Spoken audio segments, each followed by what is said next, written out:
Mountain man professor गंभीर सिंग योंझोन, पद्मश्री 2026.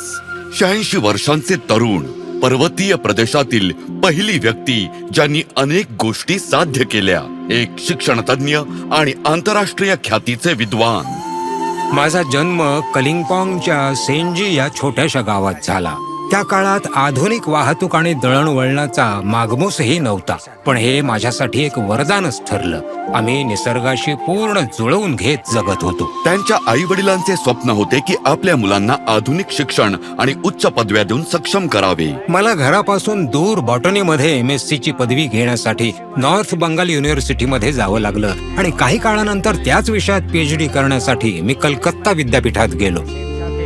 1962-64 दरम्यान त्यांनी दार्जिलिंग गव्हर्नमेंट कॉलेजमध्ये बायोलॉजिकल सायन्सेसमध्ये MSc आणि PhD प्रोग्राम सुरू करण्यास मदत केली, ज्यामुळे त्या भागात उच्च शिक्षणाची उपलब्धता वाढली.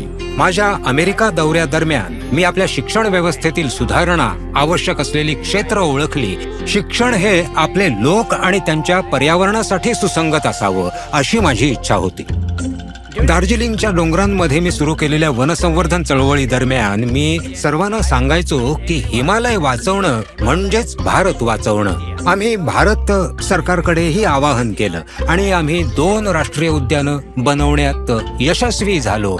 एक सिंगलीला राष्ट्रीय उद्यान आणि दुसरं न्योरा व्हॅली राष्ट्रीय उद्यान, ज्यांना पूर्व हिमालयात बायोस्फिअर रिझर्व्ह म्हणून घोषित करण्यात आलं. 1985 मध्ये त्यांच्या वडिलांनी कालिंगपोंगच्या सँगेपुंग येथे गावातील पहिल्या प्राथमिक शाळेसाठी जमीन दान केली, जिला 2014 मध्ये उच्च माध्यमिक बनवून त्यांच्या आईच्या नावावरून चंद्रमाया असे नाव देण्यात आले. आज एक दुःख हेही आहे की माझे आई वडील आणि भावंड मला हा सन्मान स्वीकारताना पाहू शकणार नाहीत. त्यांची आज खूपच आठवण येते.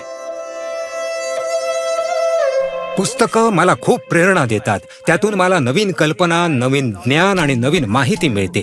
तसंच मला माझी पत्नी आणि कुटुंबियांकडूनही खूप प्रेरणा मिळते. कालिंगपोंग मधील त्यांच्या टिंबर इकॉनॉमिक्स मॉडेलने सस्टेनेबल, कमी मेंटेनन्सच्या आणि इको फ्रेंडली उपजीविकेच्या संधी निर्माण केल्या. कल्पनेला इन्फ्रास्ट्रक्चर मध्ये रूपांतरित करून त्यांनी सायन्स बेस्ड लर्निंगला प्रोत्साहन देण्यासाठी 1981 मध्ये हिमालयन सायंटिफिक इन्स्टिट्यूटची स्थापना केली. आता जितकी काही तुम्हाला झाडं वगैरे हे वातावरण सगळं दिसतंय, हे एक प्रकारे सांगायचं तर प्राध्यापक गंभीर सिंग योंझोन यांचंच योगदान आहे. प्रोफेसर योंझोन 12 वाजेपर्यंत अभ्यास करायचे, मग 3 तास विश्रांती घ्यायचे आणि कालिंपोंगला 3 तासांचा प्रवास करून कालिंपोंग सुमी येथे शिकवायचे. माझ्या आयुष्यातील सर्वात मोठा आनंद मुलांना निसर्गातून शिकताना आणि त्याचं रक्षण करताना पाहणं हा आहे.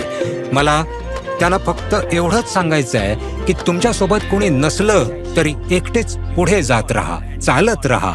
एकला चालो रे, एकला चालो रे.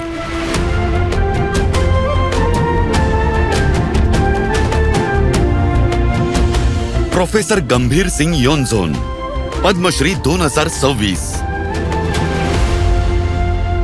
कोटी कोटी नमस्कार.